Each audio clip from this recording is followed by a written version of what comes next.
नमस्कार प्रिय दर्शक पुनर एबार आंतरिक स्वागतम जनाइছো এটা গুৰুত্বপূৰ্ণ ভিডিঅ'লৈ।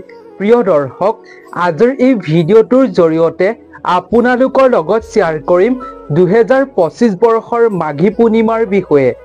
মাঘী পূৰ্ণিমা এইবাৰ পৰিছে বুধবাৰৰ দিনটোত। 12 ফেব্ৰুৱাৰী তাৰিখে বুধবাৰৰ দিনটোত মাঘী পূৰ্ণিমা তিথি পৰিছে। আজিৰ এই ভিডিঅ'টোৰ জৰিয়তে এই মাঘী পূৰ্ণিমা তিথিৰ দিনটোত আপুনি ৰাতি জোনৰ পোহৰলৈ চাই আপুনি এই উপায়টো কৰক। আপোনাৰ জীৱনত আপোনাৰ ঘৰখনত যি সমস্যা আছে সেই সমস্যা দূৰ হ'বলৈ আৰম্ভ কৰিব। টকা পইচাৰে আপোনাৰ ঘৰখন ভৰি পৰিব। লগতে আপোনালোকক এই উপায়টোৰ লগতে কেইটামান আৰু উপায় শ্বেয়াৰ কৰিম, যি কেইটা উপায় আপুনি কৰিব পাৰিলে আই লক্ষ্মীক প্ৰসন্ন কৰি আই লক্ষ্মীৰ কৃপা দৃষ্টি আপুনি লাভ কৰিবৰ বাবে সক্ষম হ'ব। এইবাবে আজিৰ এই ভিডিঅ'টো প্ৰতিজন ব্যক্তিৰ বাবে, প্ৰতিজন দৰ্শকৰ বাবে খুবেই ইনফৰ্মেটিভ হ'বলৈ গৈ আছে। আপোনালোক সকলোকে অনুৰোধ, আজিৰ এই ভিডিঅ'টো আপুনি যাতে আধৰুৱা নকৰে। আধৰুৱা কৰিলে আপুনি পবিত্ৰ এই মাঘী পূৰ্ণিমাৰ দিনটোত আপুনি কি উপায় কৰি আপোনাৰ জীৱনলৈ আই লক্ষ্মীক আপোনাৰ ঘৰলৈ আগমন ঘটাব, আপোনাৰ জীৱনত আপোনাৰ হাতত আপুনি ধন টকা পইচাৰ অভাৱ কেনেকৈ দূৰ কৰিব, সেইবাবে আপুনি ভিডিঅ'টো সম্পূৰ্ণকৈ চাওক আৰু এই উপায়টো আপুনি মাঘী পূৰ্ণিমাৰ দিনা অৱশ্যেই কৰিব। কেতিয়াও নাপাহৰিব আপুনি এই উপায়টো কৰিবৰ বাবে। ভিডিঅ'টোত আমি আপোনালোকৰ লগত সুন্দৰভাৱে সকলোবিলাক কথা আলোচনা কৰিম। গতিকে প্ৰিয় দৰ্শক, ভিডিঅ'টোৰ মাজৰে আগবঢ়াৰ পূৰ্বে আপোনালোক সকলোকে এটা সৰু অনুৰোধ, যদি আপুনি আমাৰ এই চেনেলটো এতিয়ালৈকে ছাবস্ক্ৰাইব কৰা নাই, যদি আপুনি আমাৰ এই চেনেলটোৰ প্ৰথমবাৰৰ বাবে ভিডিঅ' চাই আছে, তেন্তে এই চেনেলটো ছাবস্ক্ৰাইব কৰাৰ লগতে ভিডিঅ'টোত এটা লাইক কৰিব বুলি আশা কৰিলোঁ। লগতে কমেণ্ট ছেকশ্যনলৈ যাওক। আপুনি আই লক্ষ্মী আৰু ভগৱান বিষ্ণুৰ নাম অৱশ্যেই স্মৰণ কৰক। মাঘী পূৰ্ণিমাৰ দিনটোত যাতে আপুনি যি উপায় আপুনি জোনৰ পোহৰলৈ চাই কৰিব, সেই উপায়টোত যাতে আপুনি সম্পূৰ্ণ সফল হ'ব পাৰে। আপোনাৰ মনে বিচৰা সকলো যাতে আপুনি জীৱনত লাভ কৰিবৰ বাবে সক্ষম হ'ব পাৰে। সেইবাবে প্ৰতিজন দৰ্শকে কমেণ্ট ছেকশ্যনলৈ গৈ ভক্তি মনেৰে দেৱী লক্ষ্মী আৰু ভগৱান শ্ৰীহৰিৰ নাম স্মৰণ কৰিব। প্ৰিয় দৰ্শক, সনাতন ধৰ্মৰ প্ৰতিটো পূৰ্ণিমাৰে বিশেষ মহত্ব আছে। শাস্ত্ৰৰ অনুযায়ী মাঘী পূৰ্ণিমাৰ দিনটোত যদি আপুনি এই উপায় কৰে, তেতিয়া আপুনি বিভিন্ন ধৰণৰ সমস্যাৰ পৰা সকাহ পাব পাৰিব। লগতে আপোনাৰ জীৱনত পাপৰ পৰাও আপুনি মুক্ত হ'ব পাৰিব। লক্ষ্মী দেৱীৰ কৃপাত আপোনাৰ ঘৰত সা সম্পত্তিৰে ভৰি থাকিব। বহুত ধন সম্পত্তিৰ গৰাকী আপুনি হ'ব পাৰিব যেতিয়া আপুনি লক্ষ্মী দেৱীৰ কৃপা দৃষ্টি লাভ কৰিব পাৰিব। প্ৰতিজন ভক্তই বা প্ৰতিজন ব্যক্তিয়ে মা লক্ষ্মীৰ কৃপা লাভ কৰিবৰ বাবে মনে প্ৰাণে কামনা কৰে, বহুতো উপায় কৰে। আপুনি যদি মাঘী পূৰ্ণিমাৰ দিনা আপুনি জোনৰ পোহৰলৈ চাই এটা সৰু কাম কৰিব পাৰে, তেতিয়া আপুনি বিশ্বাস কৰক আপোনাৰ সমস্ত সমস্যা দূৰ হ'ব।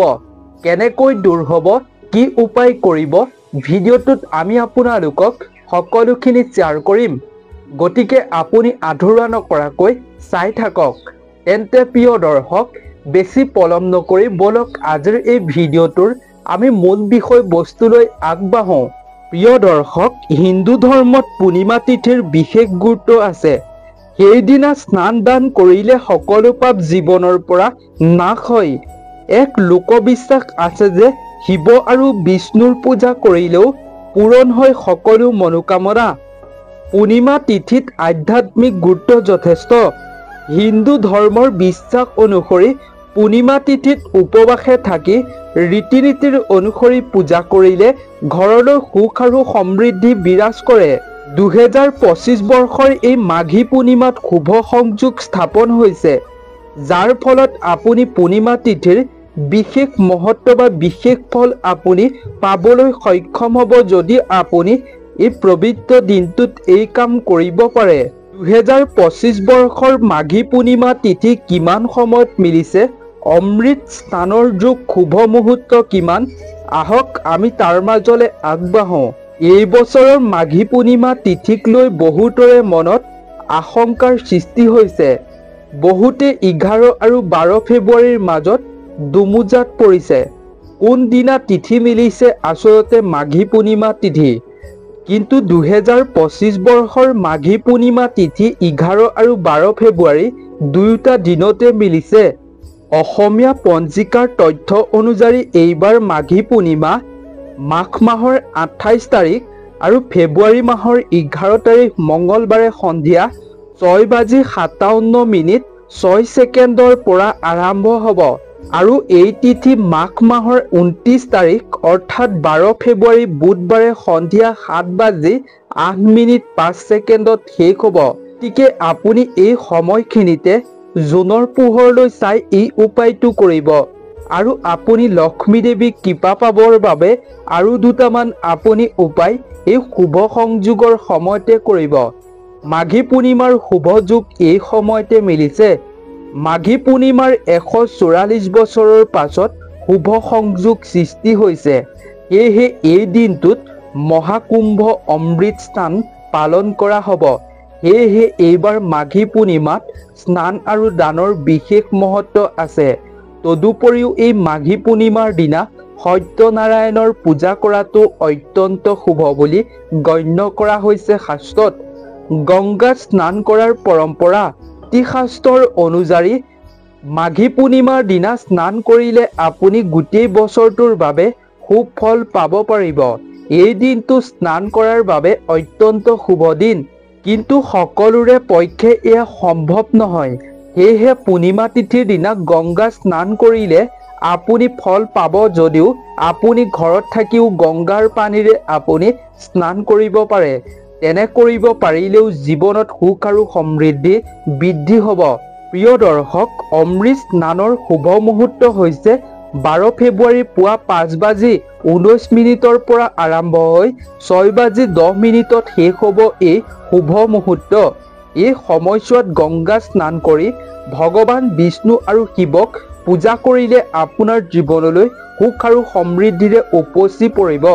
স্নান কৰাৰ পিছত সূৰ্য দেৱতাক আপুনি অৱশ্যেই জল অৰ্পণ কৰিব।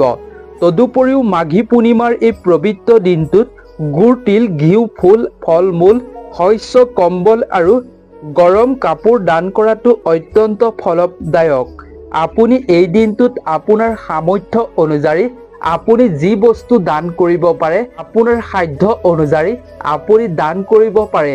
তেনে কৰাটো অত্যন্ত শুভ এই মাঘী পূৰ্ণিমা তিথিৰ দিনটোত। মাঘী পূৰ্ণিমাৰ যিহেতু শুভ মুহূৰ্ত আপোনালোকৰ লগত শ্বেয়াৰ কৰিছোঁ, এই শুভ মুহূৰ্ততে আপুনি স্নান কৰিব পাৰে। আপুনি যদি এই শুভ মুহূৰ্তত স্নান কৰিব পাৰে, এই শুভ মুহূৰ্তত আপুনি উপায় কৰিব পাৰে, তেতিয়া আপুনি বিশেষ সুফল পাবলৈ সক্ষম হ'ব। যিমান আপুনি সুফল পাব আপুনি নিজেই আচৰিত হ'ব। প্ৰিয় দৰ্শক, এতিয়া জানো আহক আমি উপায় কেইটাৰ বিষয়ে। কোনকেইটা উপায় এই দিনটোত কৰিব লাগিব আৰু জোনৰ পোহৰলৈ চাই আপুনি এই দিনটোৰ ৰাতি আপুনি কি উপায় কৰিব লাগিব। তাৰ আগতে যদি আপুনি ইমানলৈকে ভিডিঅ'টোত এটা লাইক কৰা নাই, তেন্তে ভিডিঅ'টোত এটা লাইক কৰিব বুলি আশা কৰিলোঁ। আপোনালোকে ভিডিঅ'টোত এটা লাইক কৰিলে আমাৰ মনোবল বৃদ্ধি হয় আৰু আপোনালোকৰ বাবে এটা নতুন ভিডিঅ' প্ৰস্তুত কৰিবলৈ মনোবল বাঢ়ে। এইবাবে এটা লাইক কৰিব বুলি আশা কৰিলোঁ। প্ৰিয় দৰ্শক, মাঘী পূৰ্ণিমাৰ দিনা সন্ধিয়া আপুনি মাটিৰ পাত্ৰত 5টা লৱণ আৰু 3টা আপুনি ডাঙৰ ইলাচি ল'ব। কিছু কপূৰ গুটি আপুনি জ্বলাই দিব লাগে। তাৰ পিছত আপুনি সেই ধোঁৱা ঘৰৰ বিভিন্ন দিশত বিভিন্ন কোণত আপুনি বিয়পাই দিব। জ্যোতিষশাস্ত্ৰৰ মতে এই পবিত্ৰ ধোঁৱা যদি ঘৰৰ বিভিন্ন কোণত বিয়পি পৰে, তেন্তে ঘৰৰ পৰা ঋণাত্মক শক্তি আঁতৰি যাব। লগতে আপুনি এজন দুখীয়া মানুহক 11টা লৱণ দান কৰক। জীৱনত থকা সকলো সমস্যা, ৰাহুকেতুৰ সমস্যা দূৰ হৈ পৰিব। ৰাহুকেতুৰ আপোনাৰ যদি দোষ আছে, সেই দোষো দূৰ হ'ব। এইবাবে আপুনি দুখীয়া মানুহক 11টা লৱণ দান কৰিবলৈ চেষ্টা কৰিব। এই মাঘী পূৰ্ণিমাৰ দিনা আপুনি সন্ধিয়া আপোনাৰ ঘৰৰ মুখ্য প্ৰৱেশ দুৱাৰত পূবমুখী আপুনি ঘিউ চাকি বন্তি জ্বলাই ৰাখক। লক্ষ্মী দেৱীৰ ছবি বা মূৰ্তি থাকিলে আপুনি ঘিউ প্ৰদীপ জ্বলাই দিব। তাত 3টা লৱণ দিব। ইয়াৰ পিছত আপুনি দেৱী লক্ষ্মীৰ মন্ত্ৰ আবৃত্তি কৰক। জ্যোতিষশাস্ত্ৰৰ মতে বিশ্বাস কৰা হয় যে মাঘী পূৰ্ণিমাৰ দিনা এই আচাৰ ব্যৱহাৰ কৰিলে, এই উপায় কৰিলে ঘৰলৈ চম্বুকৰ দৰে ধন সম্পত্তি আহিবলৈ আৰম্ভ কৰিব।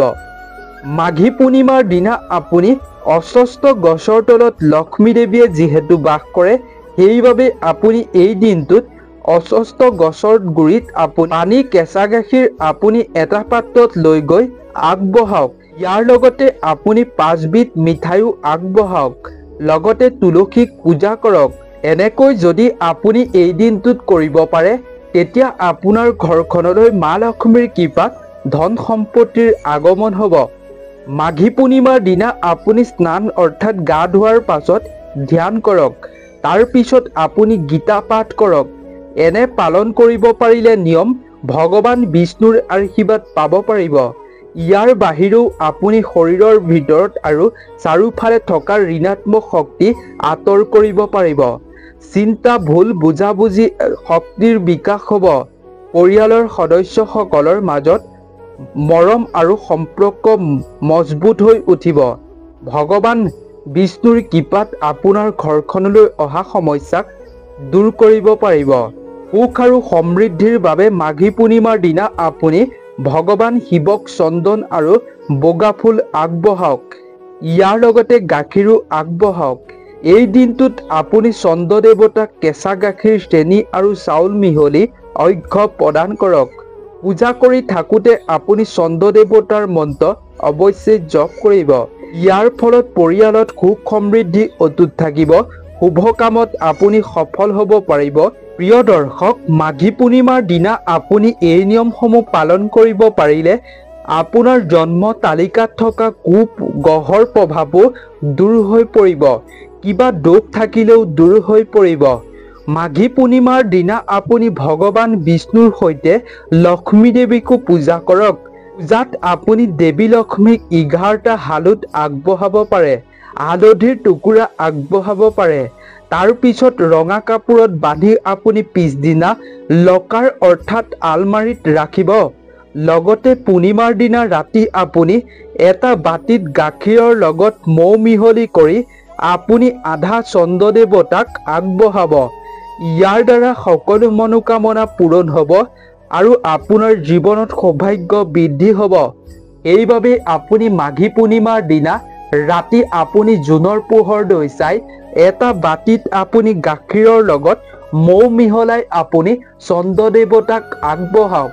ইয়াৰ দ্বাৰা আপোনাৰ সকলো মনোবাঞ্ছা পূৰণ হ'ব।